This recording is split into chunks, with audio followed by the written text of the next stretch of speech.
Olá, tudo bem? Um bom sábado, feliz sábado para você que está assistindo aí pela Novo Tempo, pelas redes sociais, talvez está ouvindo aí pela rádio Novo Tempo, em todo o Brasil, na América do Sul e no mundo. E eu queria que você, onde estiver, talvez está na tua casa, se estiver aí com tua família, dá um feliz sábado, talvez começou o dia e você não falou para esse feliz sábado tão bonito, nesse momento onde nós vamos abrir a palavra, vamos estudar juntos e poderemos adorar de maneira especial a Deus nesse sábado tão, mas tão especial. Feliz sábado mesmo, e nesta hora, neste momento, nós vamos estudar uma porção bíblica maravilhosa. Sabe, nos primeiros versículos da carta aos Tessalonicenses, é algo que me chama muito a atenção, e eu queria comunicar e levar essa mensagem para você nessa manhã tão especial. Bem, essas cartas foram dirigidas às pessoas reais que vivenciaram problemas reais em um meio absolutamente desfavorável à fé cristã. E é por isso que nós podemos identificar facilmente com os irmãos de Tessalônica, porque hoje estamos enfrentando também vários problemas similares. Eu queria convidar você para fechar teus olhos, se você puder, e vamos fazer uma oração ao Senhor. Querido Pai, obrigado, Senhor, porque nesta hora, neste momento, nós podemos parar para estudar a Tua Palavra. Obrigado por este sábado especial. Obrigado porque juntos podemos estar conectados através da tecnologia com Tua Palavra, com cada um de nossos irmãos que estão espalhados pelo Brasil e pelo mundo inteiro. Senhor, ao abrir a Tua Palavra, queremos ouvir a Tua voz falando carinhosamente ao nosso coração. E que possamos tomar decisões solenes, importantes, nesses dias que estamos vivendo. Derrama Teu Espírito Santo no estudo da Bíblia. Oramos, agradecidos em nome de Jesus. Amém. Muito bom. Vamos então abrir a Bíblia. Então, como eu falei, vamos estudar o livro de Tessalonicenses, a primeira carta de Paulo aos Tessalonicenses. Fala, pega a sua Bíblia.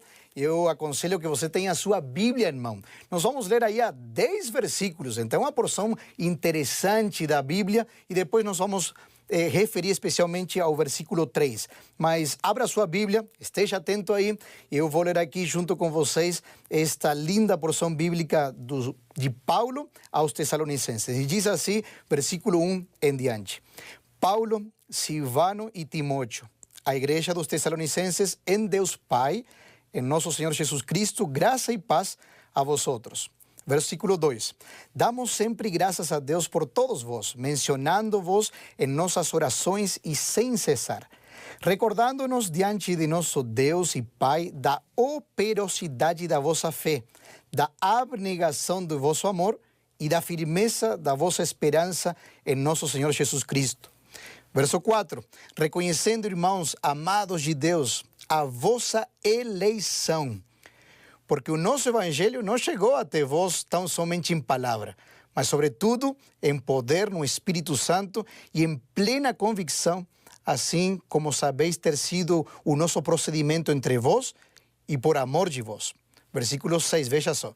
Com efeito, vos tornastes imitadores nossos e do Senhor, tendo recebido a palavra, posto em meio de muita tribulação, com alegria do Espírito Santo. No versículo 7 diz assim, de sorte que vos tornastes um modelo para todos os crentes na Macedônia e na Caia, porque de vós repercutiu a palavra do Senhor, não só na Macedônia e a Caia, mas também por toda parte se divulgou a vossa fé para com Deus, e tal ponto de não termos necessidade de acrescentar coisa alguma. Ponto final, está falando Paulo aqui. Versículo 9, pois eles mesmos, no tocante a nós, proclamam para a repercussão teve o nosso ingresso no vosso meio. E como, deixando os ídolos, vos convertestes a Deus para servirdes o Deus vivo e verdadeiro.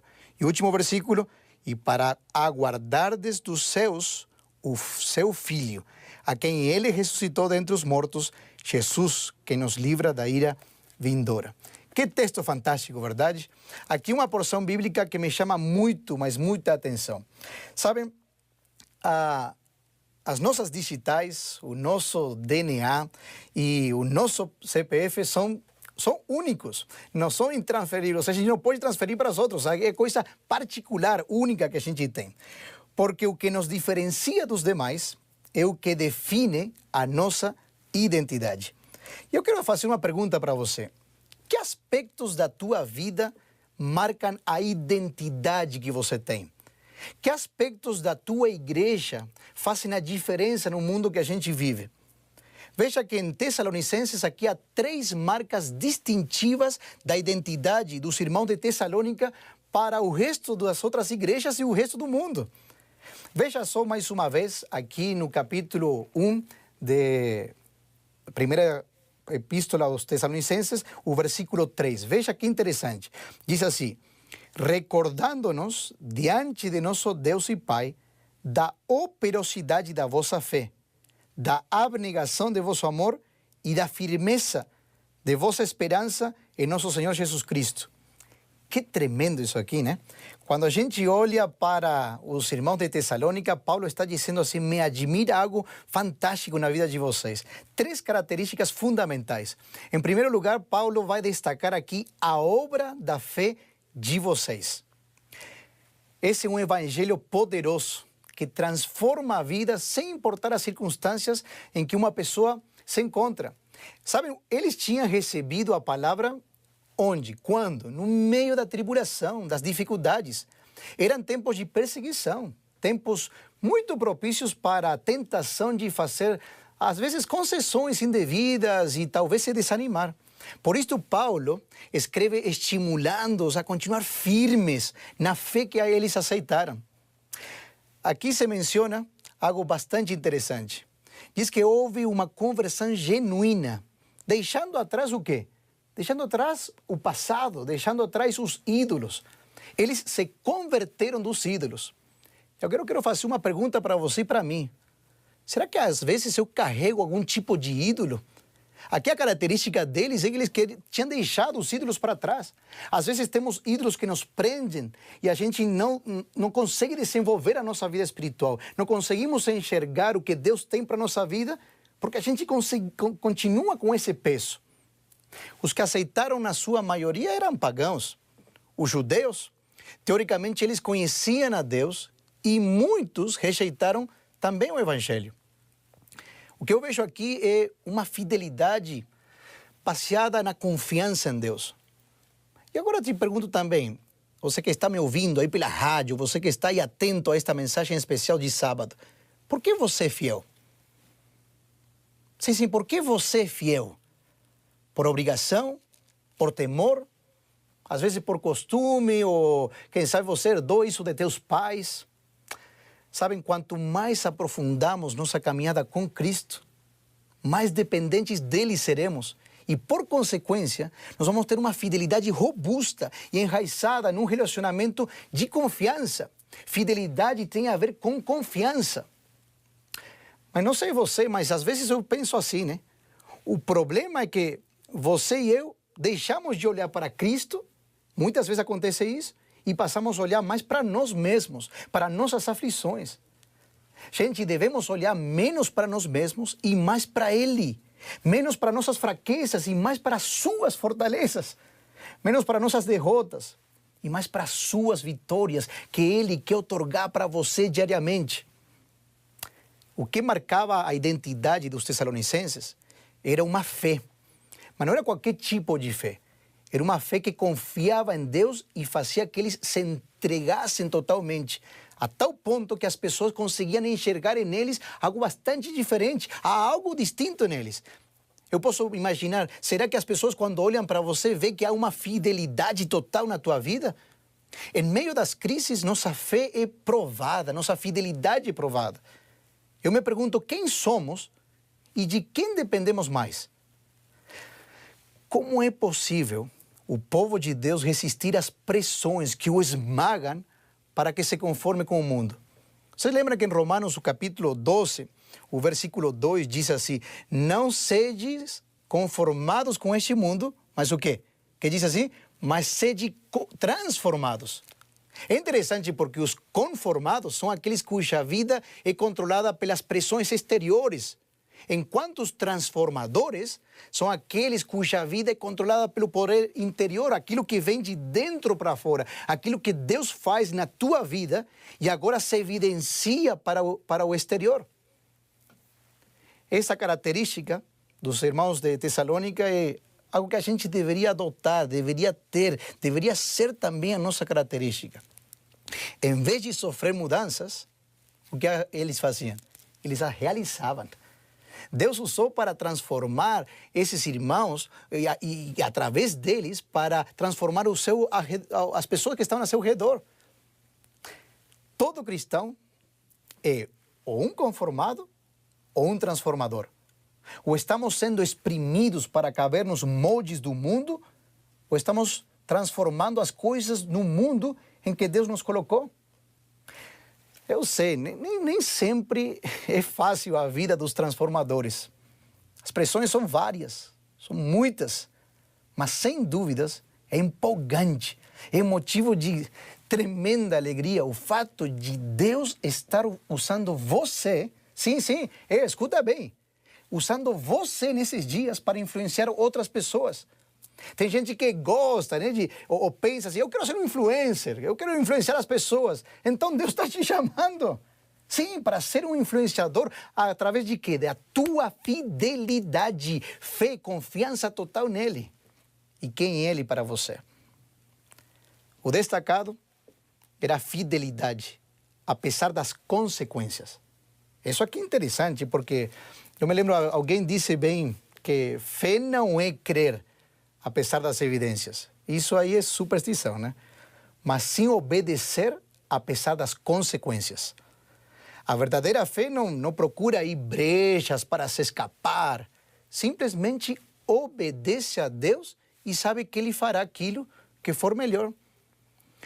A fé se baseia em ordens e em promessas, não em argumentos e explicações. Como às vezes a gente tenta, né, buscar explicações e argumentos. Eu ouvi por aí algo assim interessante, que existe algo chamado como fé comercial, que diz, obedeceremos a Deus se Ele nos recompensará por isso ou por aquilo. Né? Eu faço se eu tenho em troca aquilo que Deus vai me dar. Eu vou te dizer algo bem claro aqui, escuta bem com atenção. Isso se trata, mais uma vez, da filosofia da adoração do diabo. Vocês lembram?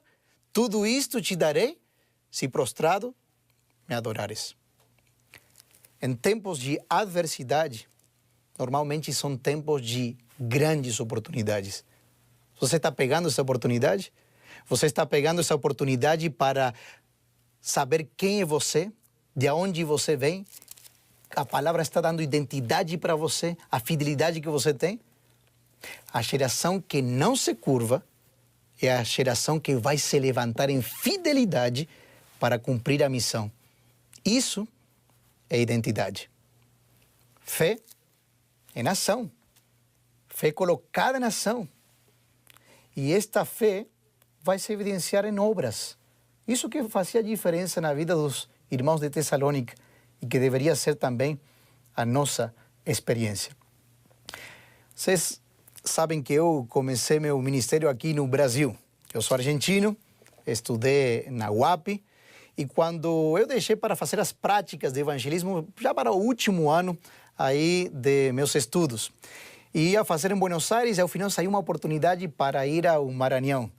E aí viajamos desde lá da Universidade Adventista del Plata até o Maranhão para fazer essas práticas. O primeiro mês acompanhei o evangelista aí da região, e depois nós fomos chamados para fazer um evangelismo em um lugar que é o interior do Maranhão. Um lugar belíssimo, maravilhoso, com belezas naturais. Talvez vocês já conhecem, ouviram falar acerca dos lençóis maranhenses. Mas nesse lugar, eu recordo que fomos chamados para fazer um evangelismo de um mês. Eu estaria pregando, eu meio que não falava muito português. E, bom, ainda estou aprendendo, mas naquela época praticamente não falava quase nada. Então, começamos esse evangelismo. Como você pode ver aí na foto, essa era a nossa casa. E talvez que você está ouvindo pela rádio, eu vou te explicar um pouquinho. Era uma casa de barro, de palha, e no meio de umas areias. E aí fomos chamados para fazer esse evangelismo. No lugar não havia energia, assim que tínhamos um gerador. Eu me lembro que um dia eu iria pregar, esse dia era muito importante, porque eu ia pregar acerca do batismo.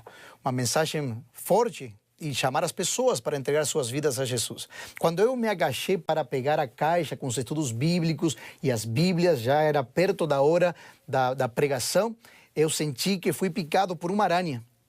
E quando olho para o meu braço, começa a ficar tudo vermelho aqui o braço e começa a subir assim todo roxo, todo vermelho pelo meu braço. Começo a suar e aquela sensação de desmaiar. E quando eu sinto que estou por desmaiar, aí no meio da casa, daquela pequena casa, no chão, minha esposa, eu, nos ajoelhamos e dissemos para o Senhor: Senhor, me liberta desse momento, me liberta da morte. Oramos, convencidos que Deus iria fazer um milagre. Quando terminou a oração, abro meus olhos, seco o suor, a febre passou, olho para o meu braço, não existia nada mais de roxo, nada de vermelho. Deus tinha me libertado da morte. Peguei a caixa novamente, fui pregar nessa noite, falei acerca do batismo, o Espírito Santo fez seu trabalho e mais de 200 pessoas aceitaram a Cristo como seu salvador pessoal.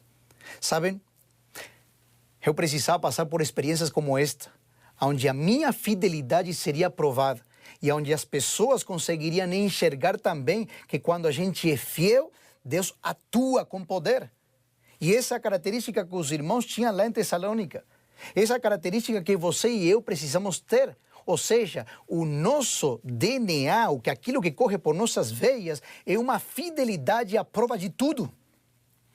Em segundo lugar, aqui Paulo vai dizer no versículo 3, diz assim: operacidade da vossa fé, e depois continua dizendo da abnegação de vosso amor, ou seja, o trabalho de amor que vocês estão realizando.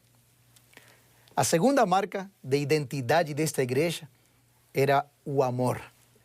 Sabem, o amor é a única, e presta atenção, o amor é a única motivação válida para o serviço. Às vezes precisamos parar um pouquinho e perguntar-nos assim: por que fazemos o que fazemos? Sim, eu te pergunto, por que você faz o que você faz? Dentro de uma congregação, dentro de uma igreja, dentro da tua comunidade de fé, você faz por que motivos? Quais são as nossas verdadeiras intenções ao servir? Ser ou parecer? Não sei você, mas às vezes me dá a impressão que parece que as pessoas estão mais importadas com parecer que ser. Hoje prevalece muito mais a ética da personalidade que a ética do caráter. Este amor sincero por Jesus e sua causa é que nos leva a uma fé que seja vista pelos demais. Não é que você vai querer aparecer, mas naturalmente o teu amor pelos outros e por Cristo vai ser evidenciado. E isso que acontecia com os irmãos de Tessalônica. E é nesse momento da história final deste mundo é que você e eu precisamos ter também essa característica. Quando amamos a Cristo, amamos aos demais e nós anelamos a salvação de todos. É mais ou menos assim, como que você fica assim, pendente o tempo todo. Como você pode se aproximar às pessoas para amá-las como Cristo as ama. Vocês lembram aquele ditado latino-americano? E diz assim: diz-me com quem andas. Sim, repete aí: diz-me com quem andas e eu te direi quem eres. Lembra? Você conhece isso aí. Talvez a tua avó, a tua mamãe disse: filho, diz-me com quem andas, eu vou te dizer quem eres. Bom, sabe o que? Essa é uma grande realidade. Quando a gente vê desde essa perspectiva, quanto mais tempo nós passamos com Jesus, mais parecido a Jesus nos tornamos. E se a essência do caráter de Cristo é o amor, então nossa vida será repleta por este amor para com Ele e também com as pessoas. O amor verdadeiro nos leva a nos entregar, se entregar por completo. Por que os irmãos de Tessalônica eram conhecidos por vários lugares? Porque seu amor entre eles era maravilhoso e isso fazia que eles se entregassem por completo à causa do Senhor. É necessário a gente cada dia crescer neste aspecto da nossa vida, aspecto primordial, para a gente ter um serviço completo e abnegado. Você sabe muito bem que nós, como jovens adventistas, nós temos um lema que é bem conhecido, que diz assim: o amor de Cristo me motiva. Então, por que eu faço o que eu faço? Por que eu prego? Por que eu falo? Por que eu busco ajudar as outras pessoas? porque Cristo que me motiva para fazer isso. O Evangelho que lhes deu identidade para a sua missão é um Evangelho que mudou a vida destes irmãos. Sua fé diz que se estendeu por todas as partes. Paulo diz assim, até são bem conhecidas as obras de vocês, porque o amor de vocês ficou tão evidente que eu não preciso falar nada de ruim para vocês. Pelo contrário, eu quero elogiar vocês. Agora quero te perguntar algo bastante importante. Como será que te conhecem teus filhos? Como lhe conhecem seus filhos ou familiares? Quem realmente você é? Aquilo lá na tua casa, sabem quais são as tuas intenções. Por que nos conhecem como igreja? Você já parou para pensar? Como igreja somos conhecidos por quê? Por isso que eu gosto quando Jesus fala e diz assim, nisto conhecerão que são os meus discípulos. Em quê? Você sabe, complementa aí. Em que se amem uns aos outros. Eu gostaria de ler com você essa declaração de Ellen White, esse livro da devoção pessoal, Filhos e Filhas de Deus. Veja que interessante isso aqui. A mais poderosa demonstração que uma pessoa pode dar de haver nascido de novo e de ser um novo homem em Cristo Jesus é a manifestação do amor para com seus irmãos, o praticar obras à semelhança de Cristo. Este é o testemunho mais maravilhoso que se possa dar em favor do cristianismo e ganhará pessoas para a verdade. Percebeu? Qual é o maior testemunho? O amor ao outro. E esse amor legítimo, quanto mais perto nós estamos do centro, que é Cristo, mais o amor sincero será uma característica dos que professam ser os seguidores de Jesus. Por isso eu falo uma coisa séria para você. É tempo de juntar as mãos para orar mais e acusar menos. É tempo de abraçar mais, tendo a distância, né, como a gente está falando, mas é tempo de abraçar mais e condenar menos. É tempo de se doar mais e ser menos mesquinho, gente. Estou falando sério, a palavra de Deus nos traz a reflexão do amor de Cristo Jesus. E se nós podemos crescer em amor e amar as pessoas como Deus as ama, então aí sim, nós seremos conhecidos por isso. E a missão, sem dúvidas, vai acabar muito mais rápido. Só continuando um pouquinho com aquelas experiências que eu tive lá naquele interior do Maranhão. Pessoas fantásticas, maravilhosas. Deus me libertou da morte, não somente uma vez, outras vezes também. E me lembro que um dia saímos para dar estudos bíblicos. E quando estávamos dando estudos bíblicos, chegamos na casa de uma senhora. Estava ela sentada com seus filhos e sentamos aí em uma pedra, em um tronco. E eles estavam quebrando coco de babaçu para vender.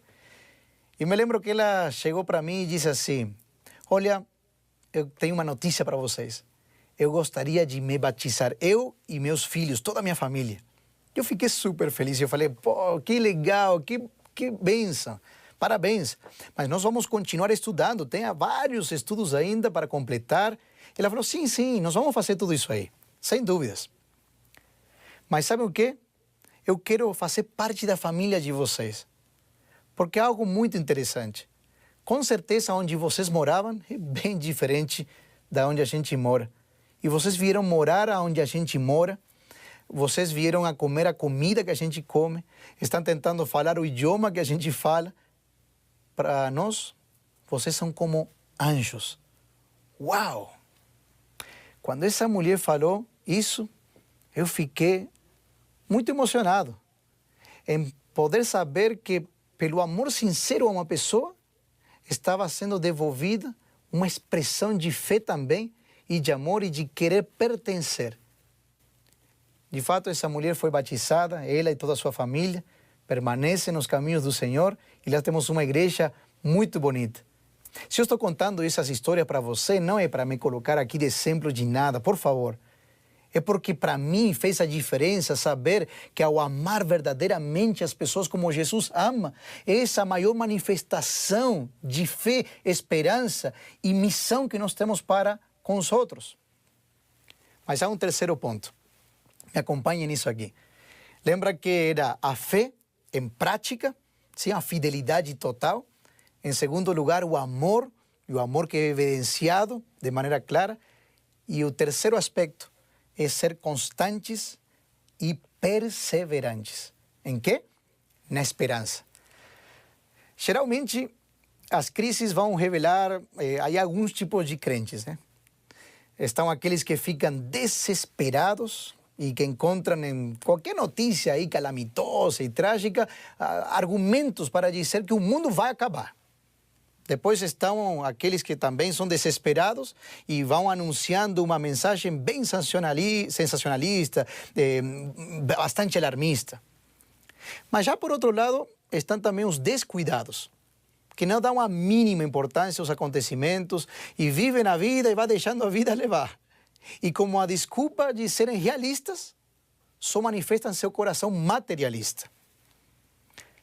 O momento agora é não de ficar desesperados e muito menos para ser, quem sabe, indiferentes, distraídos e descuidados. O tempo agora, meu querido, irmão, que você está prestando atenção aí, por favor, veja só. É tempo de prosseguir, de ser constantes, de ser perseverantes. Esse é o tipo de cristão que devemos ser diante das crises. Aqueles que vão analisar os acontecimentos à luz da palavra de Deus e aproveitam as oportunidades para exercer a sua real identidade. Os irmãos de Tessalônica, eles queriam muito ver Jesus voltar. De tal maneira que, quando eles perdiam algum familiar que morria, que descansava no Senhor, eles queriam estar seguros se essa pessoa estaria salva ou não. E não sei se isso também acontece com você, né? Mas eu queria fazer uma pergunta para você. Uma pergunta séria. Você está com muita vontade de ver Jesus voltar? Claro, pastor, como não vou querer ver Jesus voltar? É o que eu mais anelo, o que eu mais desejo, é o que eu mais quero nesse mundo, isso aqui. E mais na crise que a gente está vivendo, eu estou enxergando isso, eu quero ver Jesus voltar. Não, vou te perguntar de novo, você quer ver mesmo Jesus voltar em nossa geração? Então vou te dizer uma coisa, segura aí. Então viva com esse senso de urgência. Viva com esse senso de urgência. Que nossos atos, meus atos, palavras, decisões, que minha entrega total demonstrem que de fato estamos mais focados no futuro maravilhoso com Cristo, pela eternidade, que esse hoje, aqui, que é passageiro.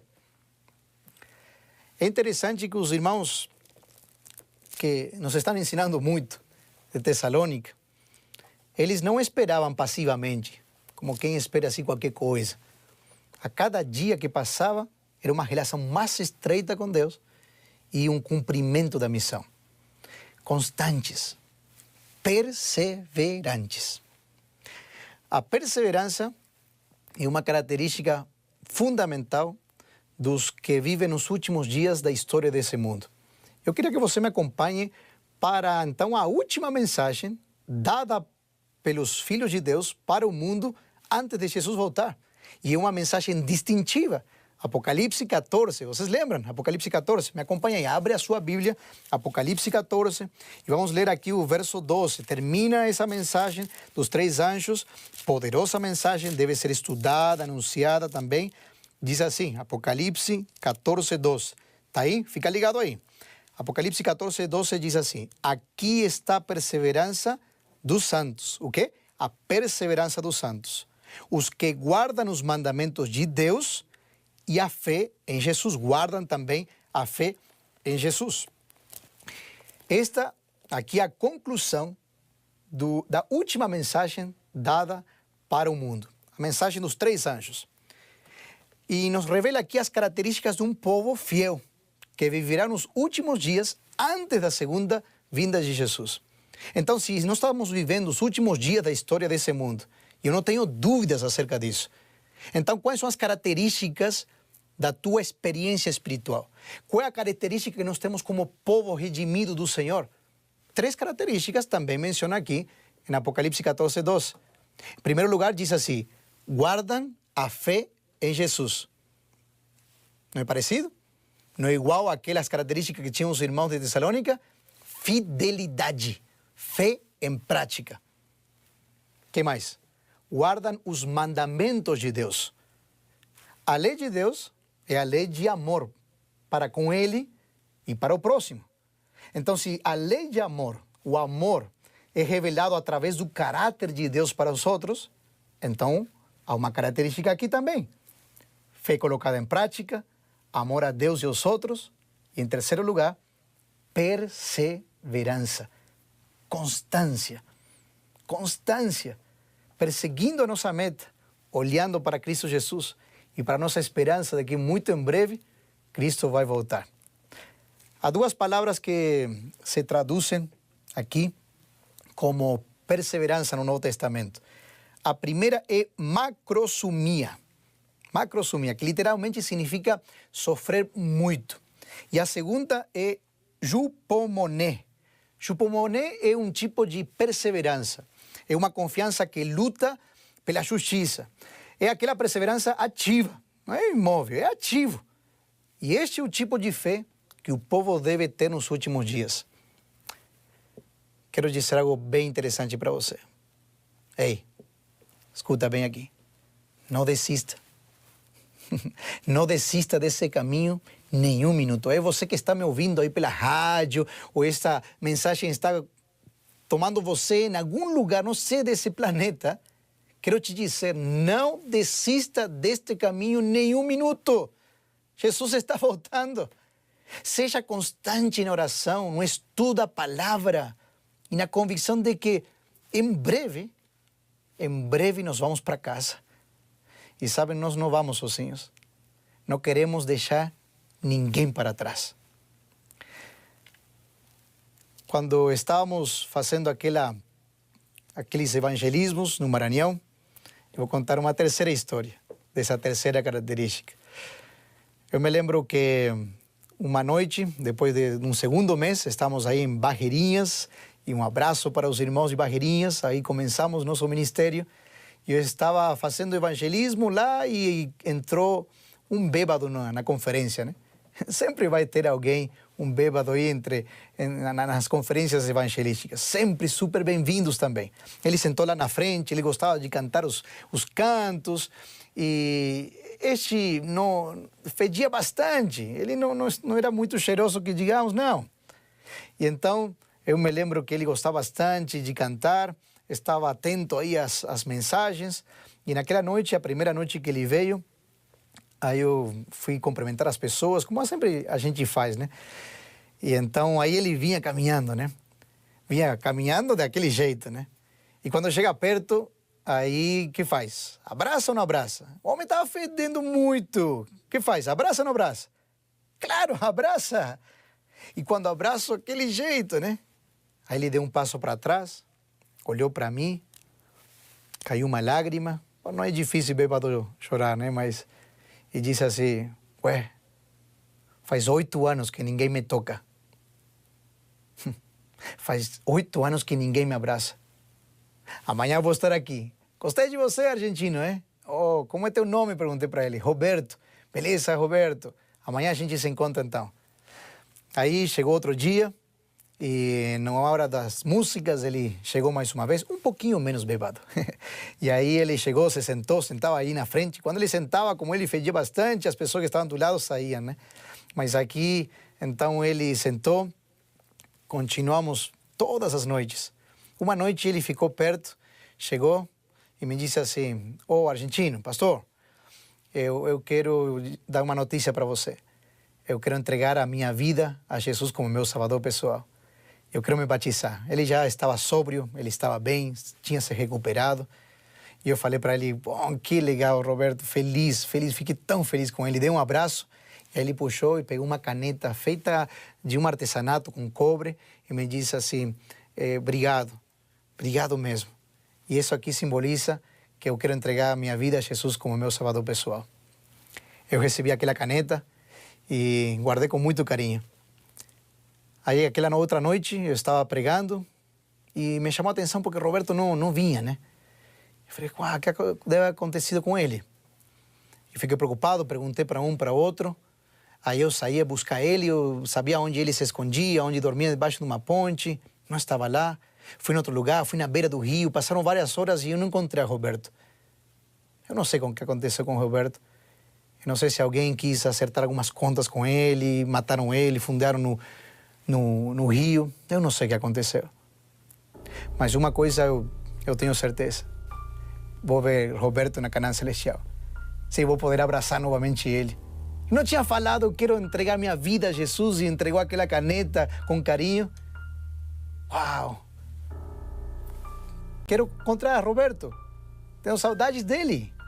Como também tenho saudade de tantos que já descansam no Senhor. Jesus está voltando para nos buscar.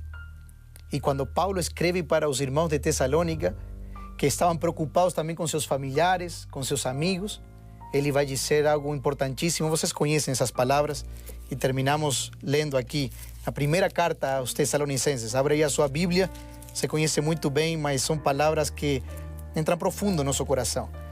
E diz assim, capítulo 4, o verso 15 em diante, diz assim: Ora, ainda vos declaramos, por palavra do Senhor, isto, ele entendia que seria nos dias dele, claro, a esperança que ele tinha. Nós, os vivos, os que ficamos até a vinda do Senhor, de modo algum precederemos os que dormem. Porquanto o Senhor mesmo, dada a sua palavra de ordem, ouvida a voz do arcanjo e ressoada a trompeta de Deus, descerá dos céus e os mortos em Cristo ressuscitarão primeiro. Depois nós, os vivos, os que ficarmos, seremos arrebatados juntamente com eles, entre nuvens, para o encontro do Senhor nos ares. E assim estaremos para sempre com o Senhor. Irmãos, consolai-vos, pois uns aos outros, com estas palavras. Amém por isto. Amém por isto. Quando o Evangelho chega na vida deles, dos irmãos de Tessalônica, chegou em palavras. Sim, chegou em palavras e em poder, e em certeza, e no Espírito Santo. É interessante porque em 3 semanas, essas vidas foram transformadas. Foi muito rápido. Deixa eu dizer uma coisa para você bem claramente aqui. Deus não precisa de tempo para mudar sua vida. Ele precisa de sua disposição. Deus tampouco precisa de tempo para perdoar os seus pecados. Ele precisa que você o deixe limpá-lo. Deus tampouco precisa de tempo para restaurar o seu lar ou relações que às vezes estão aí quebrantadas com outras pessoas. Você precisa permitir que Ele viva em você. Quando deixamos que Deus marque a diferença na nossa vida, nossas vidas marcarão a diferença na vida dos outros. Quando, como igreja, como cristãos, a nossa identidade está marcada por uma fé que nos leva a ser fiéis a toda prova, por um amor que nos leve a servir e se entregar por completo, por uma esperança que nos leva a ser constantes em nossa relação com Cristo, o Senhor vai fazer um milagre de se manifestar no seu povo, para que todos aqueles que desejam encontrá-lo, possam encontrá-lo em mim, em você e em nossa igreja. Quero fazer um convite especial para você. Você que está vivendo nos últimos dias da história desse mundo. Exerça sua fé. Entregue-se por completo a essa causa com amor. E seja perseverante, constante. Não desista. Jesus está voltando para nos buscar. Se você precisa crescer no estudo da palavra, faça isso. Vai mais fundo nisso aí. Se você talvez se afastou dos caminhos do Senhor, é tempo de voltar aos braços carinhosos de Cristo. Esse tempo que o Senhor está te dando, tempo precioso. E talvez alguém está ali escutando, ouvindo essa mensagem e ainda não se entregou por completo. Faça isso através do batismo e se entregue por completo e se una a essa família maravilhosa que queremos ver Jesus voltar em nossos dias. Se você quer fazer essa decisão, fazer parte desse povo e se preparar para esse dia maravilhoso, exercer essa identidade e que por nossas veias corra aquele DNA dos últimos dias, com fé, com amor e com esperança. Se levante onde você estiver. Sim, se coloque em pé onde você estiver. Nós vamos fazer uma oração de entrega total de nossa vida a Cristo Jesus. Feche seus olhos. Vamos orar. Pai querido, obrigado, Senhor. Obrigado pela Tua palavra. Obrigado porque sempre nos encorajas a estar no caminho certo. Obrigado, Senhor, pela reflexão da Tua palavra na vida dos irmãos de Tessalônica, que também chega aos nossos dias com poder, com o Teu Espírito Santo. Senhor, nos ajuda a viver de maneira séria os tempos que estamos vivendo na história deste mundo. Que de maneira clara a gente possa ser chamado pelo Teu Espírito Santo a se entregar completamente a Ti em fidelidade, em ação, em amor e, por sobretudo, que não percamos nenhum minuto a esperança de vermos Jesus voltar em nossos dias. Que possamos anunciar, pregar, contar, viver, falar e assim muitos também possam ser contagiados por esse amor. Pai querido, entregamos nossas famílias, tudo que nós somos, as decisões que foram tomadas agora, nesta hora, neste momento. Oramos agradecidos, no nome de Jesus. Amém.